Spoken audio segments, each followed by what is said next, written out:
से, जिस सरकार ने जनता को धोखा दिया, जनता की विचारधारा को झुठलाया, जो जनता ने जिस सरकार को चुना था उसको साइडलाइन करके, उस पार्टी को साइडलाइन करके सिर्फ पुत्र मोह और पद मोह की चिंता में अपनी एक नई सुनहरी सरकार बनाई जो सुनहरी वाकई नहीं है। और उसके बाद संजय राउत को निरंतर एक इस पक्ष के लिए यूज करा कि वो सिर्फ और सिर्फ जाकर सरकार को हमेशा ढकते रहें, उनके कुकर्मों को हमेशा ढकते रहें। संजय राउत से और उम्मीद भी क्या की जा सकती है? जो व्यक्ति एक महिला के चरित्र पर सवाल उठा सकता है वो कंगना राउत को धमकी दे रहा है, तो ये कंगना रनावत को धमकी दे रहा है, तो मुझे नहीं लगता कोई बड़ी बात है उनके लिए, क्योंकि ये तो अपने आप का चेहरा छुपाने की कोशिश है। बहुत बड़ा षड्यंत्र महाराष्ट्र की सरकार ने चलाया है और उस षड्यंत्र में बॉलीवुड माफिया ने खूब साथ दिया है संजय राउत का और महाराष्ट्र की सरकार का। आज संजय राउत जानते हैं कि अगर कंगना रनौत ने इनके चिट्ठे खोलने शुरू कर दिए तो कहीं ना कहीं महाराष्ट्र की सरकार घेरे में आएगी। उस घेरे को बचाने के लिए आप धमकियां तो देंगे ही ना।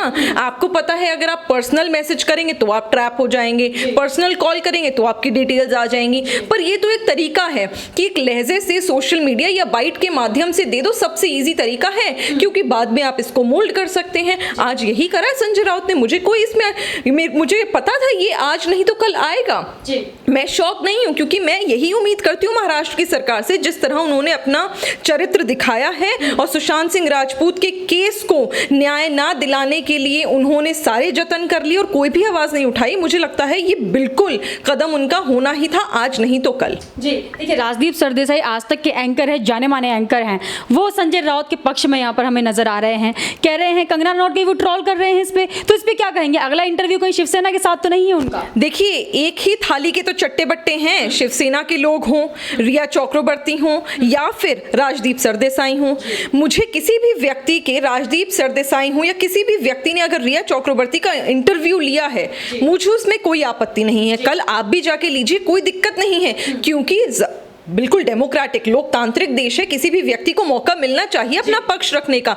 लेकिन जब आप 50 लाख लोन की बात सुनकर 17,000 EMI की बात मान लेते हैं और कोई काउंटर क्वेश्चन नहीं करते, कोई सवाल जवाब नहीं करते, ये नहीं पूछते कि ऐसा कौन सा डिप्रेशन था जो सिर्फ आपको रिया चक्रवर्ती दिखता था, ना ही उनके परिवार वालों को दिखता था SSR के, और ना ही जनता को दिखता था। जब आप काउंटर क्वेश्चन नहीं करते तो कहीं ना कहीं साफ दर्शाता है कि आपने अपनी जेबें गर्म करके पैसा खूब बटोर के रिया चक्रवर्ती का पेड इंटरव्यू करा ताकि वो कहीं विक्टिम नजर आने लगे। और संजय राउत तो जल्द ही देखिएगा इतना याराना दोस्ताना इन लोगों का होगा। संजय राउत तो सिर्फ वो कहते हैं ना, जब चेस के गेम में आगे जो क्या कहते हैं उन्हें, प्यादा है संजय राउत। असली चेहरा तो आदित्य ठाकरे और उद्धव ठाकरे का है। और अब मुझे कहने में कोई चिंता वाली बात इसमें होनी ही नहीं चाहिए कि जिस विचारधारा को इन्होंने ठुकराया है, कभी ये विचारधारा उनकी थी ही नहीं। क्या आप मान सकते हैं भारतीय जनता पार्टी कांग्रेस के साथ मिलकर कहीं पर सरकार बनाएगी? नहीं। शिवसेना ने अगर बनाई है तो इनके चरित्र में पहले से ही खोट था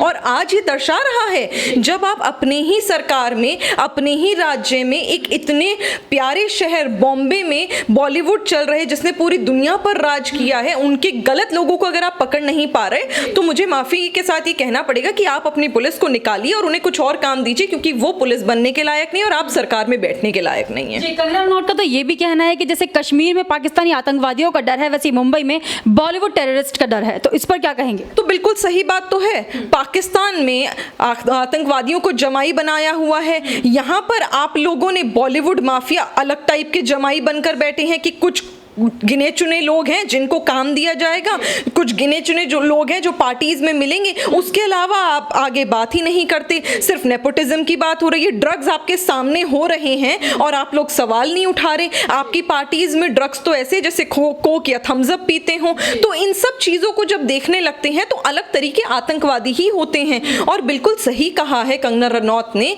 जब एक जगह आप देखोगे कि आतंकवादियों का क्या मकसद होता है, किसी को आहत पहुंचाना, किसी का मर्डर करना, किसी धर्म, वो धर्म की तरह करते हैं, धर्म की तरह लेते हैं। इन्होंने अपना बॉलीवुड वालों का अलग टाइप का धर्म है कि अगर कोई बाहर से आ जाता है, नेपोटिज्म इनका धर्म है ना, असल में बाहर से आ जाते हैं तो इन्हें मिर्ची लग जाती है, उस मिर्ची की वजह से ये लोगों का मर्डर करवा देते हैं या लोगों को सुसाइड करने के लिए मजबूर कर देते हैं या फिर डिप्रेशन में भेज देते हैं।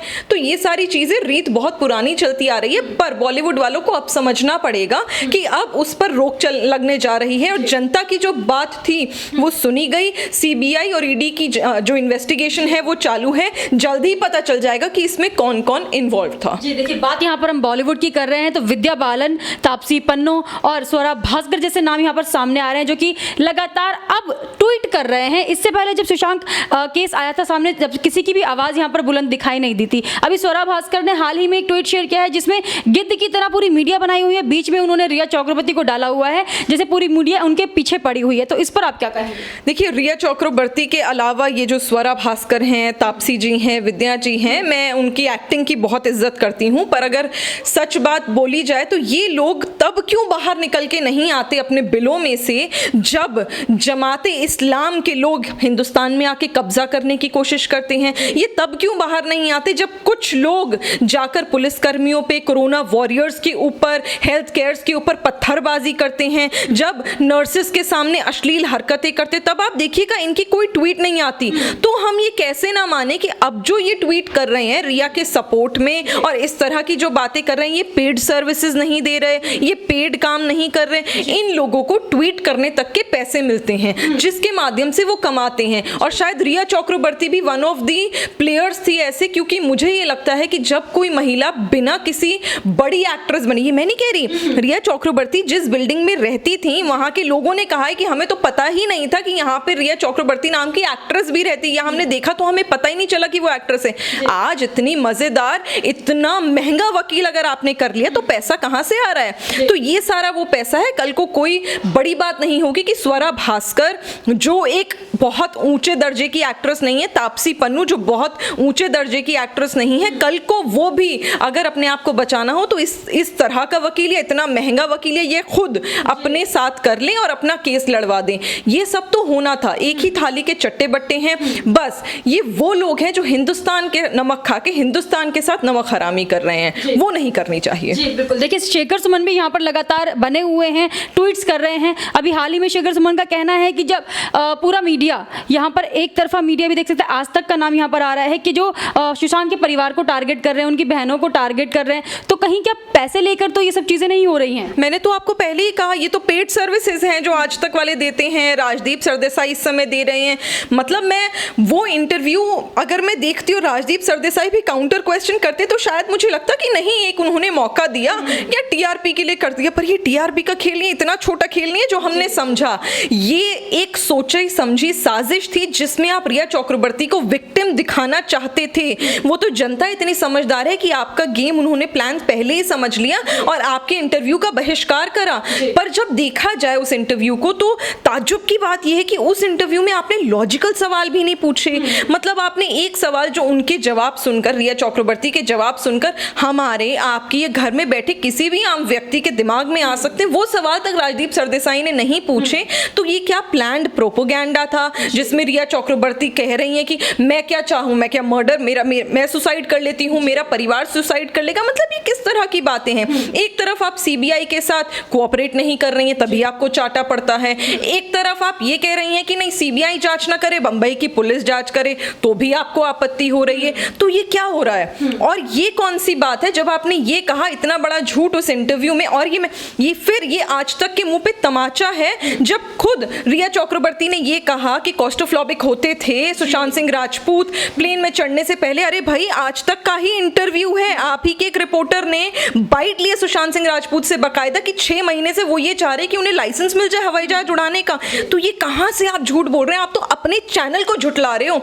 जो व्यक्ति अपने चैनल का नहीं हुआ, जिस चैनल ने अपनी बात को नहीं रखा, मुझे नहीं लगता वो न्यूज चैनल कहने के भी लायक है। जी बिल्कुल। देखिए, जो लड़कियां बॉलीवुड की आप कह लीजिए, तापसी पन्नू है, विद्या बालन है, वो लोग रिया के सपोर्ट में यहाँ पर उतरी है, लेकिन कंगना रनौत एक ऐसा नाम है जो अकेले खड़ी हुई है इस केस में। अभी हाल ही में मुंबई की सड़कों पर एक चिन्ह बनाया हुआ है जिसपे वॉक ऑफ शेम लिखा हुआ है, नीचे पार्टी का सिंबल बनाया है, नीचे नीचे कंगना रनौत लिखा हुआ है, उस पर बात अभी तक किसी की आवाज़ नहीं उठी है। यहाँ पर कंगना रनौत को धमकी मिल गई है मुंबई में आने पर, उस पर किसी की आवाज़ नहीं उठी है। तो इतना दोगलापन क्यों? अच्छा, सबसे मजे की बात यह है कि जब रिया चक्रवर्ती को ब्लेम किया जा रहा है क्योंकि उनकी हरकतें ऐसी रहीं, क्योंकि उन्होंने कोऑपरेट नहीं करा, क्योंकि सीबीआई कह रही है कि उनके भाई की बातें मैच नहीं करी, ड्रग्स के साथ उन लोगों के उनके पारिवारिक संबंध निकल के आ रहे, बाकायदा चैट्स आ रही हैं, तब बड़ा विमेन कार्ड खेला जा रहा है कि एक महिला के ऊपर इस प्रकार की बातें। अरे जब कंगना रनौत भी तो महिला हैं, उनको क्या आप महिला नहीं मानते? क्या वो पुरुष जैसी लगती हैं? क्या वो आपको पुरुष लगते हैं? तब आपके पास वो महिला कार्ड नहीं आता। तो ये कौन सा कार्ड है,